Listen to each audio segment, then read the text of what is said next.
Top of the morning, guys.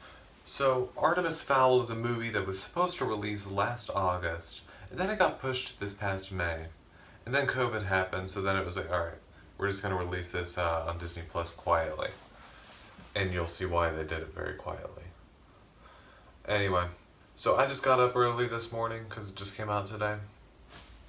Went downstairs, watched it, now I'm gonna review it. So this movie, if you didn't know already, is based off of the book of the same name by Owen Colfer. Now, I've heard from people that have read the book, though, that it's actually a mashup of the first 3 books, or like other books in the series or whatever, so take that as you will. So basically it's about this 12-year-old kid named Artemis Fowl whose dad just disappeared, so he's like, yo, I gotta go get him back. But by doing that, he also discovers that the fairy world his dad had been telling him about is actually real. So without going into spoilers though, it's about Artemis. He kidnaps one of these fairies or something as a bargaining chip to potentially get his dad back. And that's where the plot just kicks in, right there. Even though there is really not much of a plot, I'm gonna be honest with you, this movie is all over the place. Like a good chunk of this movie is about Artemis versus a lot of fairies and stuff.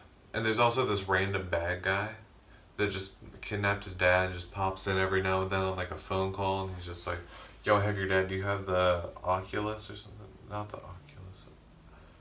I don't remember. They said it like 24 times or something like that, though, but I do not remember what it was called. Anyway, we don't really learn anything about this villain at all.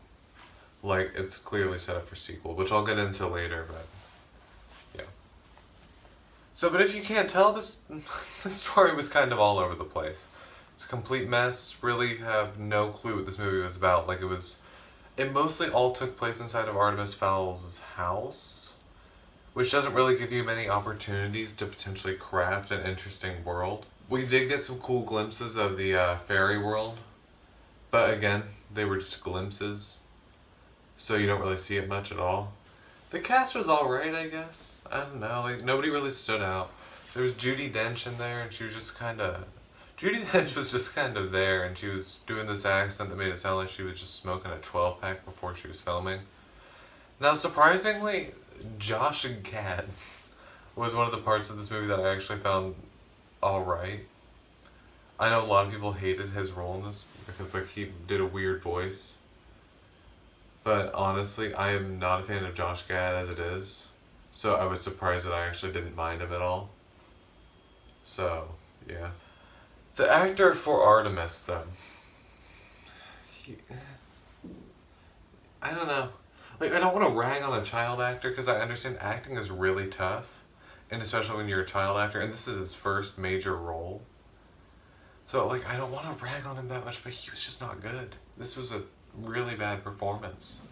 Like, I'm really sorry. Like, I feel bad for him, man. This is like this is your first major thing. This is like just ready to show off your skills, and this is what you get. Holly Short's actress, she did really well with what she was given, I thought. But what she was given was pretty bad, not much to work with as it was, so. The issue I've been seeing a lot of people have, though, is the fact that, like, in the book, Artemis is, like, literally just a villain. He was, like, in the book, he apparently tortured Holly Short when he captured her. Now, this is a PG Disney movie, we're not going to be seeing that.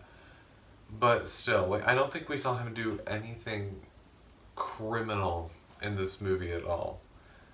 Like, in the movie, though, he literally, like, shakes Holly's hand, he's like, friends forever.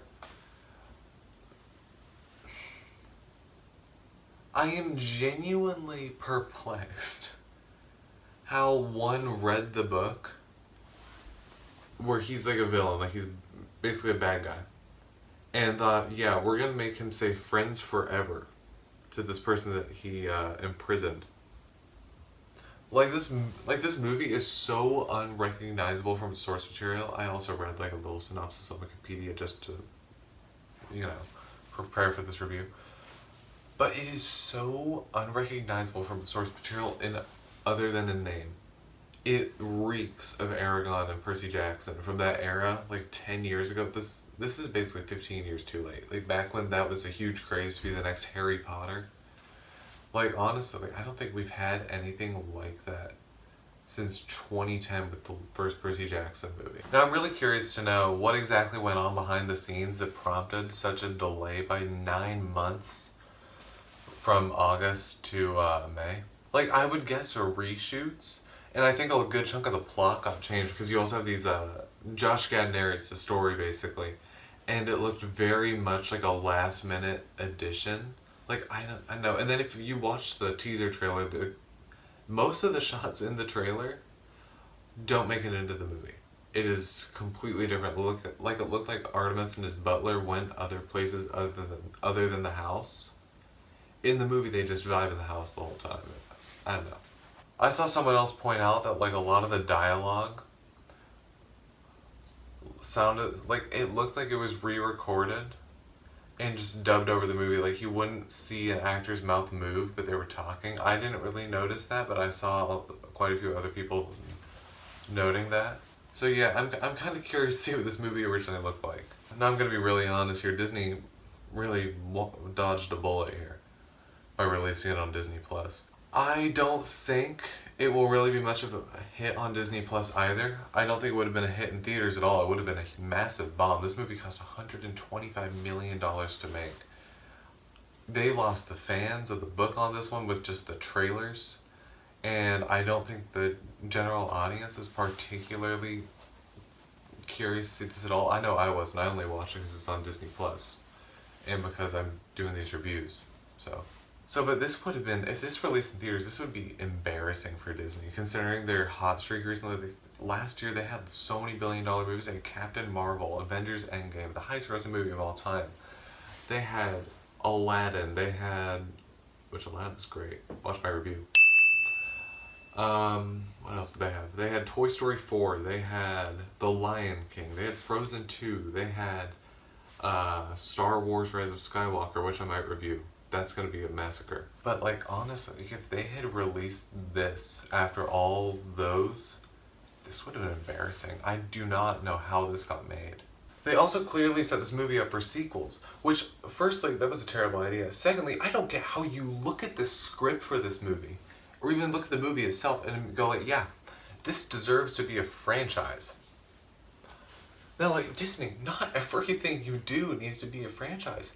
Like, I mean, like, look at Pirates of the Caribbean. Like, that wasn't intended to be a franchise, but it had such a solid story, had some great characters that could carry sequels, and it became successful, which prompted them to make a sequel. Like, yeah, I think Artemis Fowl, like, you could have maybe left a couple little threads that could potentially go into a sequel, but you did not need to hinge the whole ending of your film on a sequel that's never gonna happen. I don't know, like even look at like Harry Potter. Like, Harry Potter 1 was a perfectly fine standalone movie. You did not need to have more of it. Like, if it bombed, you could have left it on its own. It would have been fine. But the fact is, Harry Potter is just so huge, and like, it was such a success and like followed the book. People wanted more. So what did they do? They made more. Overall, Artemis Fowl, it was a turd. It was aggressively mediocre. Like, I don't know, like, I've seen some people say it was like top 10 worst live action Disney movies, which it's up there, I think. I don't know. But it was enjoyable. I don't know, like, it was watchable. Like, it wasn't like unwatchable. Like, there's some movies I've seen that are pretty unwatchable. And this doesn't really, like, I wasn't feeling like turning off the TV. It was just really bland and boring. I think I'll give this a 4 out of 10, to be honest with you. I would not recommend it. In all honesty, there's just not much there. Anyway, did you see Artemis Fowl? What'd you think? Anyway, leave your thoughts down in the comments section below. And as always, don't forget to like, share, and subscribe.